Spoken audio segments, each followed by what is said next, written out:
سيدنا محمد الأمين وعلى آله وصحبه ومن تبعهم بإحسان إلى يوم الدين.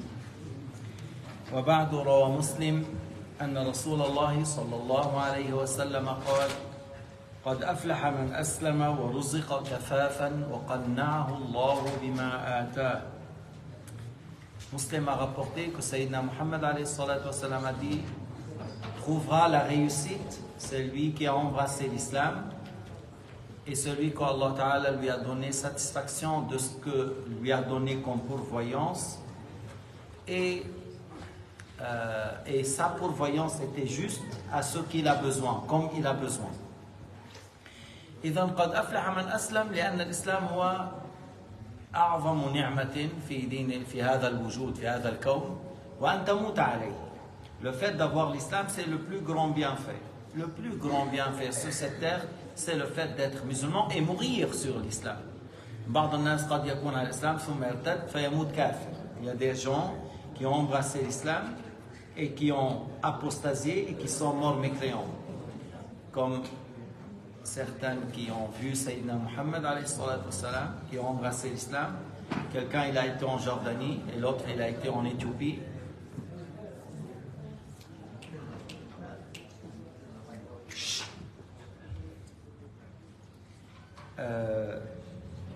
Alors celui qui était en Jordanie, lorsqu'il est mort, la terre ne l'a pas accepté. Ils l'ont enterré, le lendemain la terre l'a rejeté. Pendant 3 jours, la terre le rejette. Alors ils ont mis des pierres au-dessus. La terre n'a pas accepté. Et celui qui était en Éthiopie, on dit qu'il a écrit l'Wahi. Il a écrit Sourate al-Baqarah. Il a été en Éthiopie et il a apostasié. Et son épouse lui a dit: je t'ai vu 2-3 jours dans un mauvais état, ton visage était noir. Il a quitté l'islam et puis il a bu l'alcool. Après 3 jours, il est mort en étant mécréant. C'est pour dire que le plus grand bienfait, c'est le fait d'être musulman. C'est pas... Certains disent: ouais, j'ai été à la Mecque, ou j'ai vu tel saint, j'ai vu tel cheikh. Ces 2 personnes, ils ont vu Sayyidina Muhammad alayhi salatu wassalam. Ils ont entendu de lui al-Wahi, al-Qur'an. Et ils sont morts mécréants.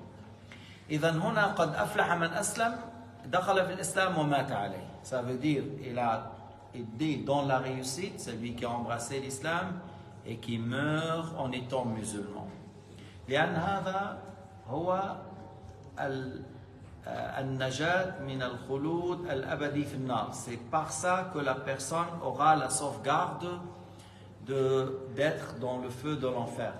C'est par l'islam que la personne sera soulagée d'être dans Jahannam éternellement. لا يمكن يدخل النار بسبب ذنوبه. C'est possible qu'il rentre dans le feu de l'enfer à cause de ses péchés, mais il ne va pas rester éternellement. لكنه لا يبقى في جهنم خالدا فيها.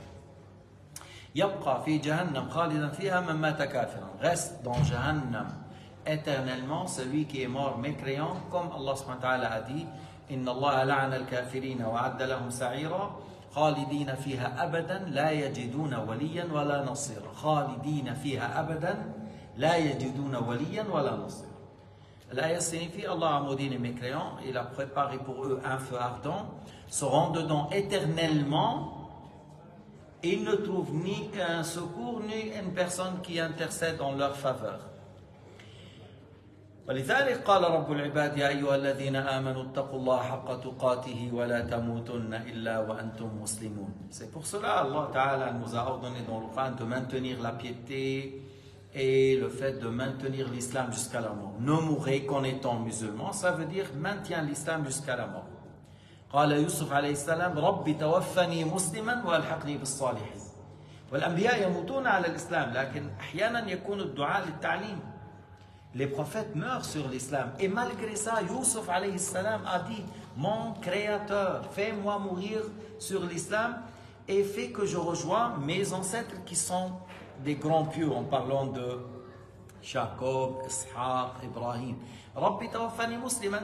Sayyidina Yusuf est un prophète et les prophètes meurent sur l'islam. Mais des fois, certaines invocations, on demande pour enseigner et pour dire que c'est par la volonté de Dieu, que soit nous ou les prophètes, si on meurt sur l'islam, c'est grâce à Dieu. Al-Anbiya, hidayatuhum min Allah, wa mawtuhum ala l'islam, hidayah wa tawfiq min Allah, ma'annahum mahfouzun, ma'annahum mahfouzun. Lakin, hatta ta'arif, man qila li Shu'aib ibn Harb, awsini, quelqu'un a dit à un grand homme de bien, un grand saint, s'appelle Shu'aib fils de Harb, conseille-moi.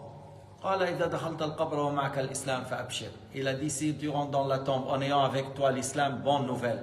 Si tu rentres dans la tombe en ayant l'islam, bonne nouvelle. Tu es sorti du bas monde, tu ne reviens plus à la demeure de la tristesse, de bonheur, à la demeure là où il y a des criminels comme Netanyahu et Biden, et c'est des gens qui tuent, et ils voient que le fait de tuer de cette manière-là, c'est normal. Et lorsque tu quittes le bas monde, tu quittes de voir des criminels comme ces gens-là, tu es vraiment soulagé. لما الواحد يخرج من الدنيا على الإيمان ارتاح من الدنيا ومن المجرمين الذين فيها المجرمين أمثال هذا النتن الخبيث ولا الحاخامات اللي بيقولوا هذا بيقول بيضرب نووية هذا اللي بيقول الأطفال والنساء بدنا نقتلهم وهؤلاء الحكام في الغرب الشياطين خرس لا يتكلمون كان صرعونا أن بيحكوا عن الإسلام والإسلام والإسلام والآن صم بكم عمي فهم لا يبصرون. Vous vous rendez compte? Les rabbins qui disent, oui, il faut qu'on tue les femmes, il faut qu'on tue les enfants ils vont grands, il faut tuer toute âme, il faut tuer même les animaux. Les rabbins d'aujourd'hui, mais ils sont où? Ces gens-là sur terre aujourd'hui, qui nous ont cassé la tête en parlant, oui, l'islam, l'islam, l'islam. Et ces grands criminels-là, avec les cheveux qui glissent, je ne sais pas, ces sionistes-là, qui disent il faut tuer les femmes, les enfants, la vie, et ils détruisent. Ou pourquoi ils sont des diables muets? Ils ne parlent rien, ils ne disent rien. C'est des grands criminels, ils leur donnent les bombes. Celui qui participe dans la criminalité est un criminel. Celui qui donne les armes est un criminel. Mon frère, lorsque tu meurs sur l'islam, tu es sorti de cette demeure dans laquelle tu vois des grands criminels. Ils parlent de droits de l'homme. Après ça, qu'ils se taisent. Après ça, qu'ils se taisent. Parce qu'avec la criminalité incroyable qu'on voit, ils font rien. Ils leur donnent des armes. Ils disent ils se défendent. Comment? Ça, c'est une défense, ça? Quel mensonge! Si on n'est pas des fous pour croire que c'est une défense, c'est une criminalité. Et vous avez volé les biens des autres, il faut sortir. Vous avez kidnappé leur maison, il faut sortir, il faut quitter les places où vous avez volé. Bref, si tu meurs sur l'islam, tu es sauvé. Et tu n'as pas besoin de voir des criminels comme ces gens.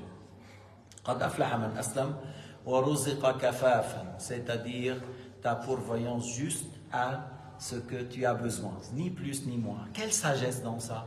Parce que si c'est plus, tu vas faire des projets, je veux faire ouvrir, je veux faire une autre société, je veux faire un autre magasin, je veux faire tel projet, et le temps passe, et tu as oublié de travailler bien pour le dollar. Si c'est moins, la pourvoyance que tu as ne suffit pas, alors achète-nous, on n'a pas assez, les gens crient derrière toi et c'est un problème.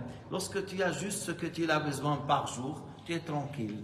Voilà, j'ai acheté, j'ai dépensé et je vis de cette manière-là. Après, le temps passe pour le dollar. إذا كان الرزق كما تحتاج لا أنقص فبيصرعوا لك راسك بالبيت طعمينا فواكه ما عم ناكل فواكه صرنا شهرين ما اكلنا لحم البراد فاضي ما بعرف ايه بيصرعوا لك راسك مبعوث واذا كان المال زائدا يلا بدنا نعمل مشروع بدنا نعمل كذا بدنا نفتح دكان بدنا نفتح سوسيتي ثانيه بدنا نجيب الناس بدنا نشغلها بتصير بعدين ما بتقعد تصلي جماعه بتصير تصلي بقلب البيرو حتى ما يروح عليك شي شويه ربح من هون ومن هون. Lorsque tu as beaucoup de projets, après tu vas faire la prière dans le bureau parce que sortir du bureau, prier dans la mosquée et revenir, tu vas rater quelques millions. Alors tu fais dans le bureau. Et si tu fais long, encore tu vas rater, tu vas faire rapide, tu vas pas faire les sunnahs. Alors c'est une perte mon frère ça. C'est une perte. Tu as gagné 2 millions, mais chaque prière sunna est mieux que la terre et ce qu'il y a dedans. La sunna, qu'est-ce que tu dis de l'obligation? Alors Sayyidina Muhammad a dit, lorsque le rizq il est juste à ce que tu as besoin, c'est magnifique. Et c'est très bien, c'est une grande bien de la part de Dieu. C'est-à-dire Allah Ta'ala te donne la satisfaction de ce que Allah Ta'ala t'a donné comme rizq. Tu es satisfait, tu es content, alhamdoulilah, j'ai du pain. Si j'ai pas la viande, j'ai l'huile d'olive. Si j'ai pas l'huile d'olive, j'ai le harissa. Si j'ai pas le harissa, j'ai za'atar. Le za'atar avec le sésame, avec un peu de sumac et de sésame, c'est magnifique. 1 kilo de za'atar, ça suffit pour 2 mois. Tu achètes un peu l'huile d'olive avec le za'atar et le pain. Ça peut tenir 2 mois pour le petit déjeuner. Et pour le soir, ouais, je ne sais pas, tu peux à des fois aller au lac, tu essayes ta chance de prendre quelques perches et tu vas manger du pain et de perches ou du pain avec... Mais ça marche, si tu ne trouves pas du pain, les gens jettent beaucoup du pain pour les canards, tu manges avec eux, mais tu ne tentes pas le main pour le haram, tu ne tentes pas pour le haram. Sayyidina Isa, il n'a pas fait ni un magasin, ni il n'a pas ouvert une société, il n'a pas fait un verger pour planter, il n'a pas... Sayyidina Isa, il prenait certaines plantes de ce qu'il trouvait.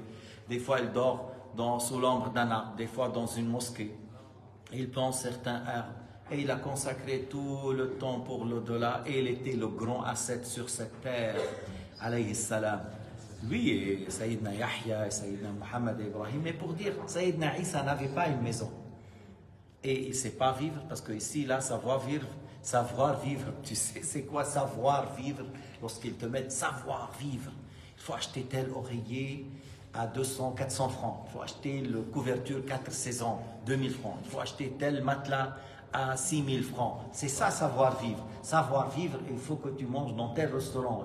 Mais savoir vivre pour nous, c'est le fait d'utiliser les minutes, les secondes, le temps dans l'adoration de ton Seigneur. Savoir faire des invocations en ayant des larmes, en ayant des moments de recueillement, de faire la prière avec concentration et recours et khushu' et lillah azza wa jal tout seul en pleurant par crainte de Dieu. C'est ça savoir vivre. هذا هو أن تعرف كيف تعيش يعني تعرف كيف تقيم الليل وتدعو الله خاشعا مخلصا صادقا تبكي من خشية الله تحب الخير للناس لا تحسد أحسن منهم tout en aimant les biens pour les autres. Tu n'es pas jaloux d'une personne. Tu dis qu'Allah vous donne en plus et je demande à Allah Ta'ala qu'il vous aide à obéir. Et tu dis je suis paresseux par rapport à vous. Tu ne cherches pas la supériorité, ni l'orgueil, ni l'ostentation. C'est ça savoir vivre.